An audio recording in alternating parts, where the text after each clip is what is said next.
Hello and welcome to the Feminine Millionaire Show. I'm your host, Polly Alexander. I'm a success coach, intuitive healer, and a passionate creative. And I believe that we all have the power to manifest magic and miracles into our life. If creating success in a spiritual, feminine, and joyful way is your goal, this show is for you. You'll understand how to overcome your past, bring your soul's greatest gifts to the world, and up-level your income, impact, joy, and happiness. Let's all rise together. Hello and welcome to this week's episode of the Feminine Millionaire Show. Gila Melamed is the Nomadic colour guru. She's a renowned colour designer and the author of the transformative book, I Am, a self-healing and self-discovery journey through fear and friendships. And she's left an indelible mark on both the design world and the realm of personal growth. Her innovative approach to colour and design has earned her consecutive Best in Customer Service awards for the last 5 years from Houzz. And now she embraces a nomadic lifestyle, traversing the landscapes of the United States and Canada, drawing inspiration from the pure beauty of nature. Through her acclaimed book, she guides readers on a profound journey of self-discovery and healing, weaving together insights from her design expertise with powerful narratives of overcoming fear and forging meaningful connections. Welcome to the show, Gila. Thank you. I have been diving into your wonderful book, which is available on Amazon. I downloaded it to my Kindle, and I've been immersed in this wonderful nomadic world that you've created for yourself. And I would like to start with where this started. This series is all about reinventing yourself in midlife. And I want to know, what was the prompt for you to start living this nomadic life? It was really like a back injury that took for me two of my passion. One is a backpacking, and the other one I was a volunteer ambulance driver, and I couldn't do that anymore. And I always had the idea that, the same idea that a lot of people have.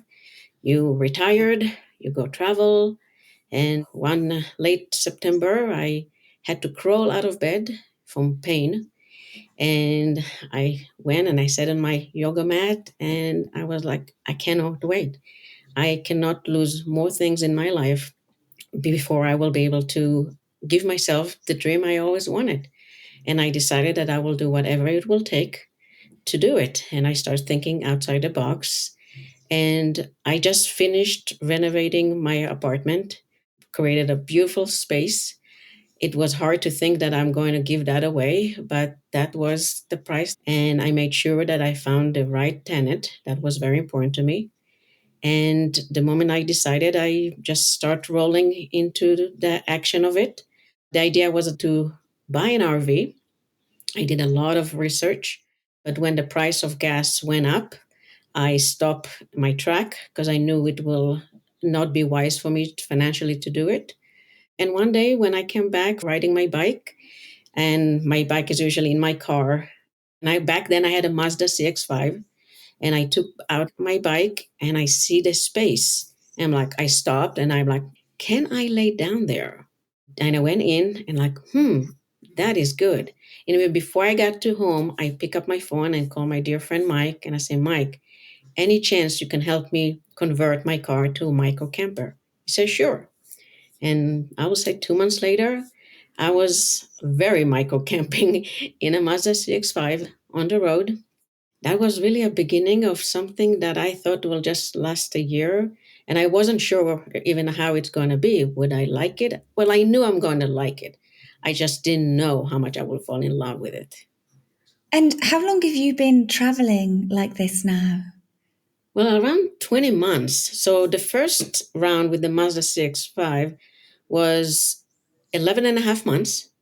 And don't ask me how I did it. Sometimes I'm like, how the hell did I do that? It was tough. It was tough. But every time I was in nature, that's all I wanted to be. I'm originally from the state of New York. And I came back, gave my Mazda to my son, bought a minivan, and Mike again, with his kindness and his talent, helped me to convert my minivan into a camper. So at least now I can sit. Now I have much more positions to handle. And I left again December 3rd. Yeah, so I'm out of my apartment for like over now 20 months. Wow. And I'm curious, you mentioned that you enjoyed backpacking, and I read in your book that that was part of your cultural heritage where you came from, this tradition. You're from Israel, this tradition of being in the army and then going off traveling to see the world. So, this passion for traveling had been in you from an earlier age. But what mindset challenges did you have to overcome in your 50s to say yes to this wild, unconventional life? Well, I cannot explain it, but even as a child, I just felt that I born to be in the wild. In a very, very early age, it was something that was always like in me. So I don't think it was just like giving it to myself, just having the courage to try, give myself a chance. And that's what I really was giving myself a chance to let myself have a dream that I always wanted and see where it take me. Today, living in a four-wall home, sitting in front of a sofa, it's terrifying me. Let me go into the wild, like in places that I have no idea the most wilderness, and I'm comfortable. I've been immersed in your world as I've been reading your book this afternoon. So I have a sense of just the power of being in nature. But I'd love Mm. you to explain it to the people listening who haven't read your book yet. What does it feel like for you? What's that experience of being in wild nature? Well, I think first of all, I need to explain that writing was never my thing. This is a new discovery for me, myself. It's almost, I call it like a treasure box that I found inside of me. My son, explained it one time. He said, like, it's feel like nature right through her. I read my own writing and like, who is this one? Who wrote that? So it's almost my inner self is coming like when I'm in nature, like almost I feel like I would love to bottle up that feeling that I have when I am immerse myself purely in nature, disconnected from everything. There is love to the universe, love to myself, something that I for 50 years I never had before. Love to everything around me. If I can bottle it up and just spread it all around, I feel like peace will come to this earth. It's just amazing. And I would love every person to experience that beauty, that pure peace and love. I would say this is the most I can connect with myself and the most that I feel myself in nature. And every time I come back, I call it civilization. I'm almost like throwing off balance. It's like, whoa, and I need to remind myself, no, no, no, it's temporary. You'll go back. Don't worry, you'll go back. It's almost like you're returning to the place where you can be most you and where Hmm. you can connect with these spiritual virtues of peace and Yes, love. yes. And actually, purposely, the last 2 years, I disconnect myself from all news. I don't listen to, I feel like in a way I'm ignorant about what we're happening, but I feel it's like the most healthy things that I can give myself because I wish I can make a difference, you know, other places, but I can't. It's too far. But I feel like the moment I disconnect myself from that noise, I'm able to connect to the person next to me, to give the love and the energy that who I am to the person next to me. And that's the difference that I can make. Thank you for sharing this because it's something I'm passionate about, that people disconnect from the news. And I love the way that you linked it to it allowing you to have more presence. Yes, yes. What is allowing me is taking away a judgment that has been forced on me in so many ways.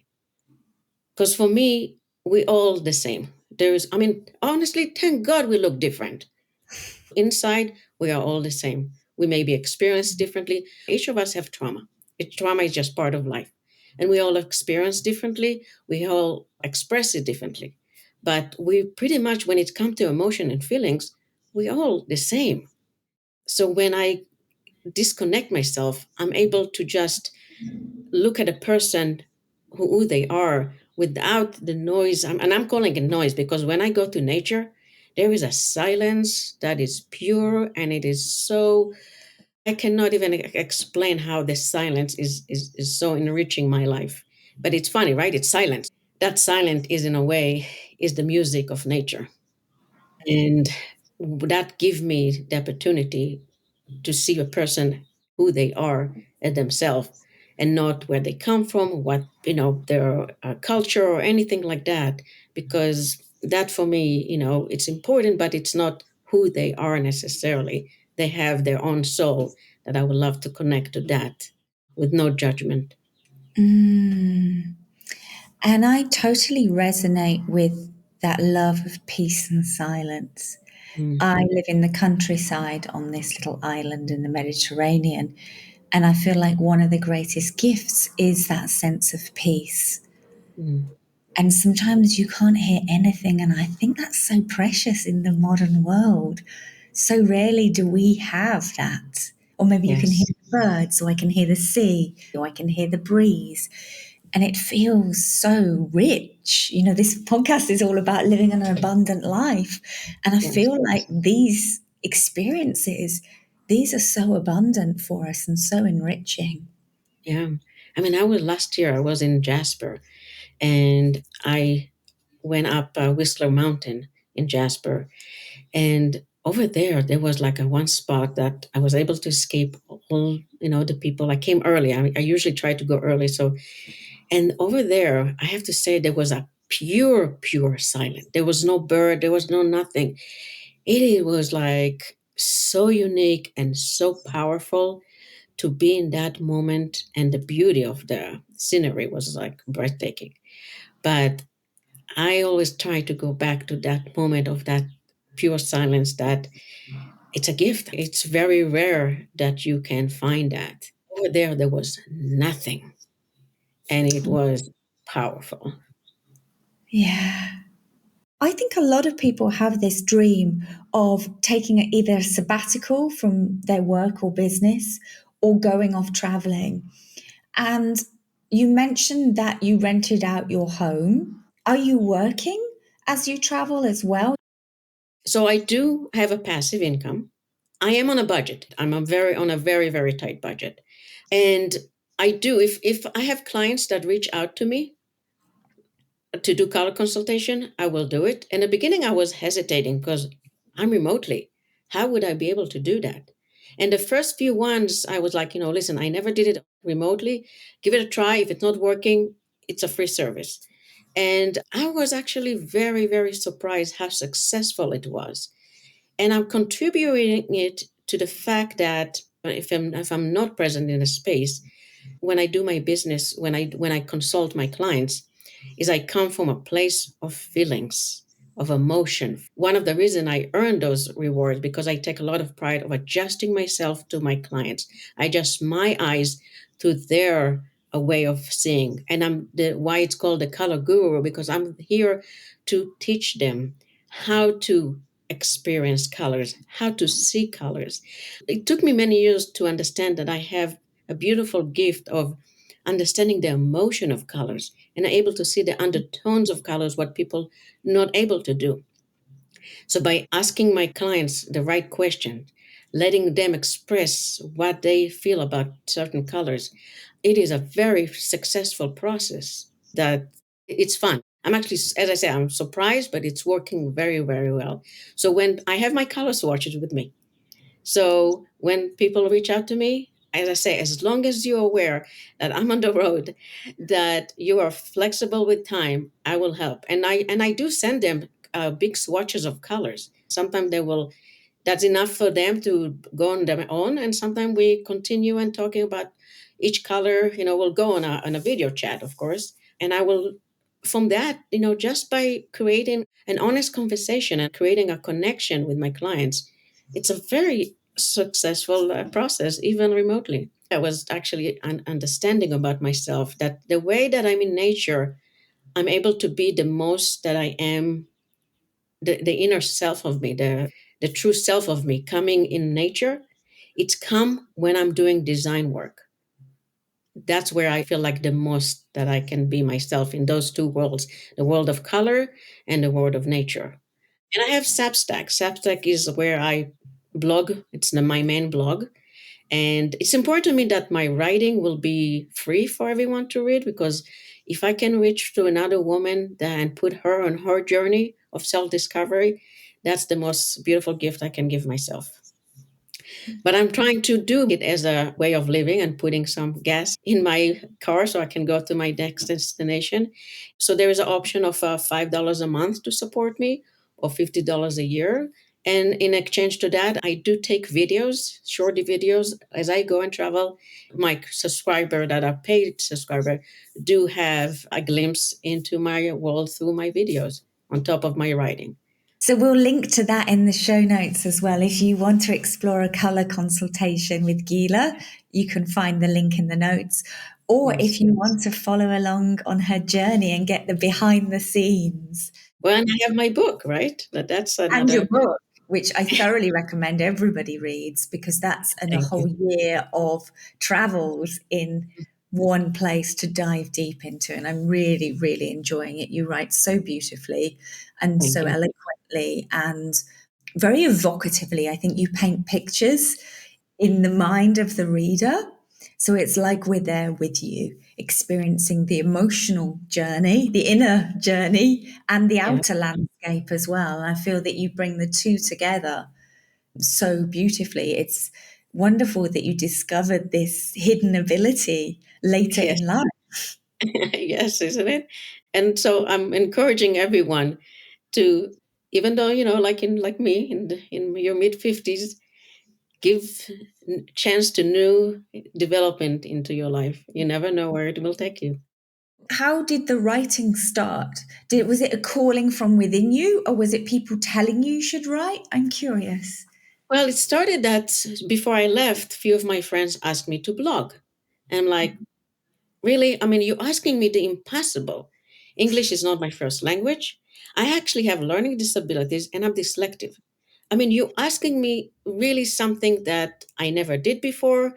But the more people ask me, and also, one of the posts that I posted like a while ago about a journey into my soul, I know it sounds crazy. Believe me, for a long time, it felt like I'm going crazy. There was a very strong voice outside of me forcing me, and I'm not kidding, forcing me to do it. And the fact that it was almost like it is forced me to share it. That's the part for me that I'm still stunned by myself. I'm a very private person. And it just was like, no. So I posted on a few solo women travel Facebook group. And from the beginning, like really into the first month, I got encouragement to continue writing, appreciation of my honesty in my writing. Things like you my new favorite writer. I'm like, who are you talking about? Like, like really? More and more as I was continue, this is a book, this is and it took me 8 months to really come to realization that okay, there is a message there and I should take it. Now, another thing that happened in so many ways, I'm a graphic designer. And if I had to go and pay for someone to create this book will never be. I don't have that financial ability to pay for someone. So it almost feel like all the skills that I acquired through the years brought me to this book, because this book is self-published, self-designed, all layout, everything is just all of it is me. I just want to recap on what you just shared. So it's like your whole life, it was preparing you to Mm. publish this book. It's like throughout the different decades of your life, you were getting the skills, getting the experience that would then make you ready to Yes. create this book. Yes, it's really like feel like it does really feel this way, honestly. And then sometimes like, it feel like who I am to write a book and to put that out there. But it's really happened to me. I did not even in the closest dream in my life, ever thought that I will write or published or will be where I am in this time in my life. Incredible, incredible. I think your story is so inspiring. And when you talked about this voice that literally said, you have to do this, I'm curious, where do you think that comes from? Last year was a journey of healing. This year is absolutely a journey into my soul. And I'm more and more trying to understand. And I read a lot. So I read Conversation with God with Neil Donald Walsh. And that's where I start to understand that what I experienced with that voice, that was my inner voice, my higher self telling me to do what I need to do. But it took me many months to come to that understanding, to come to accept that in so many ways. It's also like so much out of the box that I used to live, but I always like to push myself outside of the regular box to expand myself, to learn more about myself. A lot of my enrichment of self-discovery come from listening to many of the books of Brené Brown. She gave me tools to understand myself, to understand why sometimes I connect with certain people, even though those people are hurting me the most, and why sometimes I behave a certain way. It helped me to change myself accordingly and to create a very healthy way for me to be with myself and connect with other people. I listened many times to Pamela Chatterton. One of her book that shifted a lot of shifting in me was When Things Fall Apart. Now remember, I have a lot of time on the road. I listen to a lot of books, trying to educate myself, to expand to who I am. No one else can give it to me. I am the responsible person to myself. I think people need to hear that no matter what their circumstances are, no matter what their past, no matter their challenges, that they are responsible for their experience. But my book is about the healing process, not of the pain. And also, I learned that for me, it was very, very important from the beginning that I made sure that I'm not shaming, not my father and not my ex, two people that hurt me the most. I am not there to shame them. You can still create a beautiful story and explain between the lines your pain without putting someone else down. And that's who I am. So that's another something that I would love to pass the message of like, we need to stop blaming other people if we want to move forward with our own healings. There is no Mm. need for it. Because it took me a snowstorm to be stuck in a dark cabin in Arizona near Sedona to get to a point where I found a pure understanding and compassion toward my ex-husband and my father. And today, all I have is love for them. I understand that their action was a result of their pain, of their trauma. And it's not a reflection of who I am. It's their pain, unfortunately. And unfortunately, I was the weak link, you can say it. I don't know how, but it's there. And today also I can see that all my struggle through my life is giving me the gift of appreciation of life and the resilience I have. I think it's how we look at life that give us the richness of it.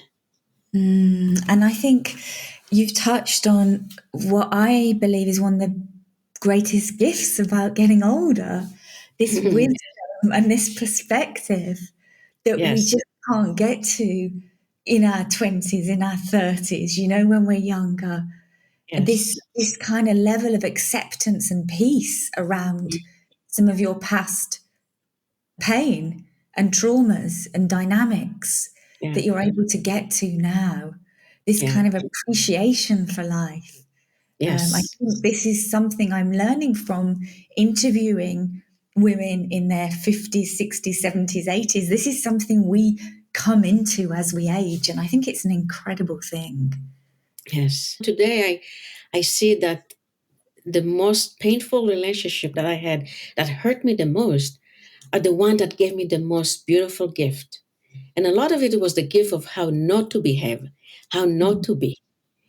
And that's a very important lesson that without that, I wouldn't be able to develop more myself, and develop more of the kind part of me that I would love to get more into the world and to myself, right? So Mhm. we tend to look at those painful experience from other people and not realizing the gift that they have all behind them if we're just willing to open them in a certain way, Yeah. and find the good lesson in them. Yeah. And be ready to look at Yes. things differently. I spent the first 50 years of my life floating as a survivor. Only when I rediscovered myself did I realize I was always flying high as a warrior. That just came to me, and I went to look to see where that came from, why that came into my writing from nowhere. And I went to look what is a warrior in a spiritual sense. What it takes to be a warrior is courage, bravery, honor, integrity, loyalty, dedication, resilience, self-discipline, wisdom, experience, empathy, and compassion. And it felt right. Warrior felt right because I'm not survivor anymore. Mm. It's even that I'm letting go of that. There is no more pain of hurt in me. And I think there's so many examples in your book about how your courage has served you on the road in intense storms of nature, Yes. intense physical experiences of being lost in the wilderness. What are some of the challenges of living a nomadic life that have There is a built you? It is not easy. Everything takes forever. I call like making coffee is like a ceremonial, it's like a 15 to 20 minutes until you heat up the water. Like it is also like an acceptance. The cold winter that I'm saying it's hard because it's not easy, but I don't see it as hard. I kind of thrive on that challenge. I like that simplicity. I love the minimalist life, the simple of things, of that create to me. I mean, when I went back in September back home, I donated 75% of my stuff. I don't need it. I'll be back and I will do the same thing. We'll clean again. There is no need. It is so wonderful to have very little. So, and there is fear. There is a lot of fear. But you know what? Sitting in front of the couch is more terrifying for me than experience fear on nature. That is for me. I also learned the difference between fear and intuition. I developed my intuition. Now my intuition is very sharp and I learned to trust it. I don't even question my intuition. Last week, I was traveling to Boulder and I stopped in a visitor center, like a rest area. And the bathroom was open in a building. It was 8 in the evening. I said, "Oh, great, I can go and wash myself." I entered the building, and very quickly, I felt so vulnerable. It felt very unsafe. I did not question myself. Pack my stuff and out. And Mm. a year before that, I was on a hike that scared me like to all my parts of my body was telling me to get out of there. But it was a fear. And I kept going and I kept going and I kept going. I went back 2 weeks ago and I redid that hike. It was important to me to go back and conquer that hike in a calm way. So I learned to see the difference between fear and intuition of like to listen to my gut, but also Mm. to let fear not to stop me, to guide me, to be gentle with it, to respect it, but not to put me to stop me to moving forward in my life. Thank you for Um, sharing that distinction between the two. I think that's really, really yes. powerful.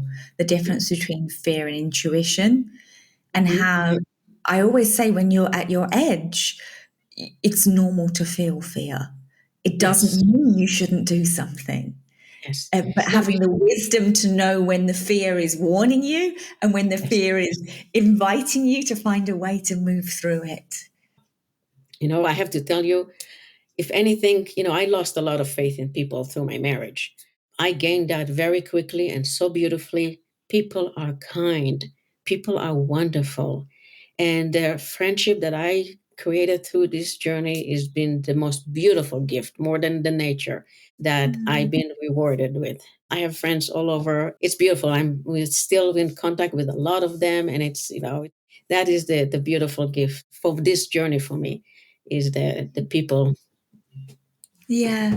And you titled your book, I Am, a self-healing and self-discovery journey through fear and friendships. And Yes, in yes. your book, it's remarkable how many friends you make as you Mm, travel. There's something so powerful about being out in the world, that you're yes, there, you're available, your heart is open, your energy's open, you're open. I'm always aware when I'm sat behind my computer at home, the world's not going to come to me. I've got to take myself out into the world if I want yes. to meet people, if I want to experience it. And I think there's something so exposing, but also so available when you go out on the road, because you are constantly available for new encounters and new people.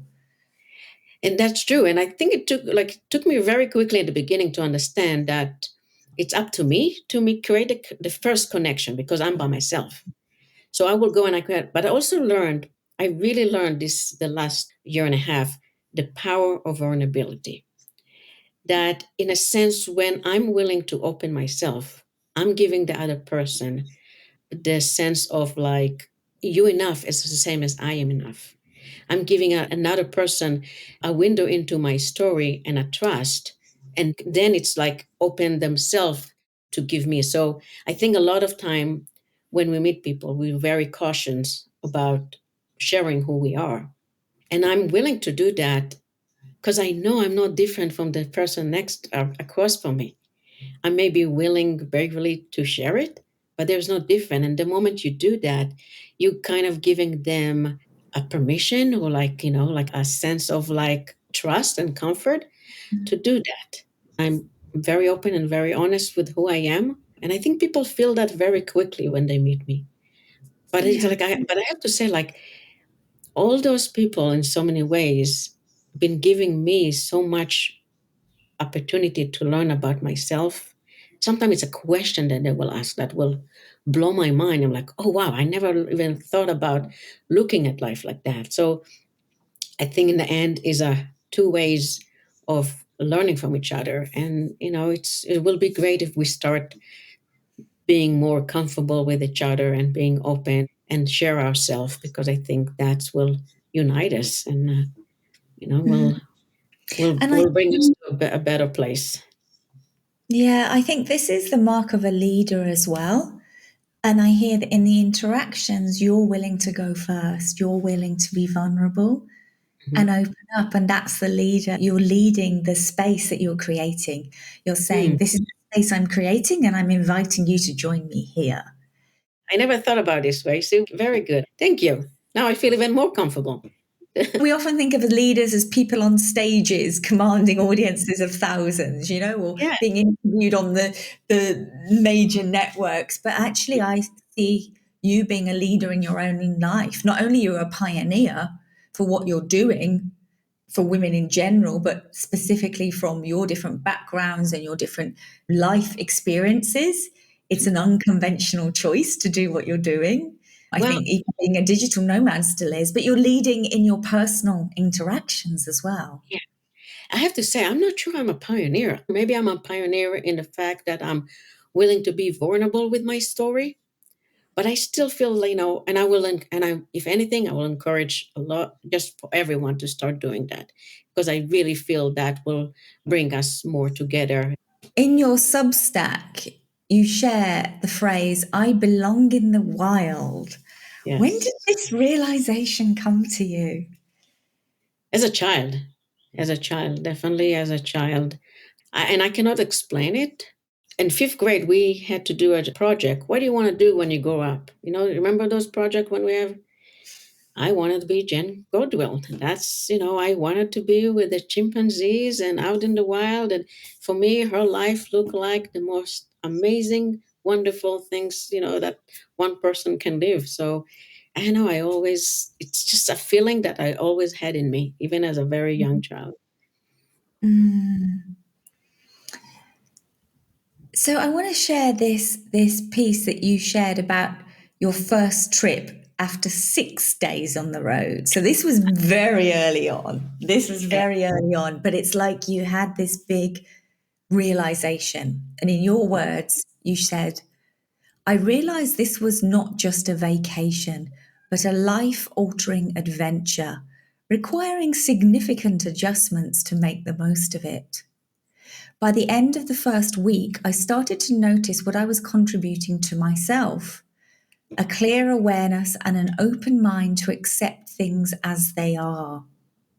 Traveling 21,733 miles across the USA and Canada, I was living a dream, giving myself a chance to explore and grow.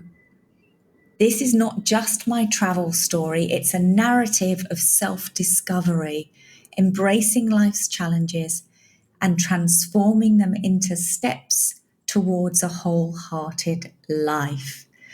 Yeah. I think this just sums up this incredible opportunity of going on the road, of living a nomadic life. And I think it's a dream, a seed that's within a lot of women. So I just want to say thank you for bringing this alive for us today. Oh, you're welcome. It was a pleasure. What advice would you have for women who are like, oh my gosh, this sounds amazing. I love what Gila is doing. What would you say to them? Give yourself that chance. Give yourself that chance to see where it will take you. Don't think too much. Be wise about it. Like don't create yeah, right now I'm living everything I'm going. Be smart about it, but give yourself that chance. You deserve it. One thing I learned, and that was almost in the end of my last year, that I approach life in a sense that I don't look at things like if I start something, there is no what happened if I fail.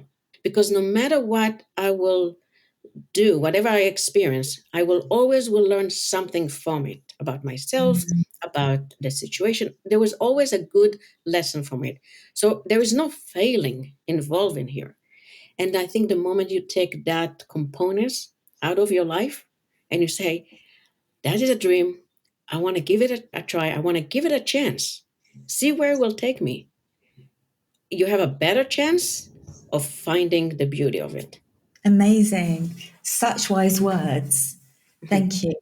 And this Thanks. just comes from such a deep place inside you because this is what you've lived for nearly Yes. 2 years now. You've lived this reality. It's embodied in every cell in your body, showing up to life in that way, making decisions in that way. I want to end with one last question I like to ask all my guests, and that is, what is true abundance for you now? Very simple, I will say. Had nothing to do with money. It's more the spiritual feel that I want to feel myself. I'm looking for that little place in nowhere that I can live simple life, just have little. I feel like the less I have, the richer I am. If that makes sense. My richness come from the people in my life, the love that I have in my life, things that I did not have as a child. I have appreciation for a lot of, especially the love that I have now in my life, because I was lacking of it as a child, and some of it as an adult. So to have now all of it, that is my richness. The love, the simplicity, nature, just knowing that my boys are in a good place, independence, having, living their path, giving me the opportunity to be me and to have this chapter to myself. All those little things that, just enrich me. Thank you so much for sharing that. And thank you for bringing your path and your story and your wisdom to the show. I really enjoyed being in conversation with you. Same here. Thank you, Polly.